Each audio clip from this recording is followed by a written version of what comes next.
السلام علیکم and welcome to my YouTube channel English in Pashto. نن په دې ویډیو کې موږ زده کوو د Portmanteau words باره کې یعنی blend words باره کې یعنی د انګلیش هغه words کله چې دوه different words راوځي شي او یو نوی words دیوځي لکه for example information plus entertainment is equal to entertainment دا قسمه words دې ته ویلی شي Portmanteau words. وایي د ویډیو شروع کېدو نه مخکې که چېرته تاسو په دې چینل باندې نوي یئ او دا چینل مو نوی سبسکرایب کړی نو کایندلی دا چینل همدا اوس سبسکرایب کړئ. So let's get start the lesson. Chill plus relax, chillax. Hungry plus angry, hangry. Stay plus vacation, staycation.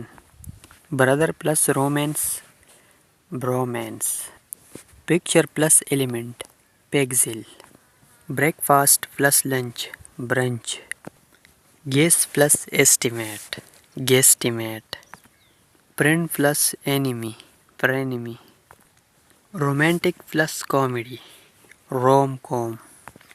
Shop plus alcoholic, shopaholic. یعنی یو څوک چې د شاپینګ دیوانه وي. Web plus seminar, webinar. Video plus blog, vlog. Costume plus play, cosplay. Smog plus fog, smog. Spoon plus pork, spork. Mock plus documentary, mockumentary. Glamorous plus camping, glamping. iPod plus broadcast. Let me know in the comment. Guys دا یو وړه شان ویډیو که دا ویډیو مو خوښه شوي وي نو دا در سره لایک او د نورو ملګرو سره ضرور شیر کړئ. انشاءالله see you in the next video. Till then take care. Thank you.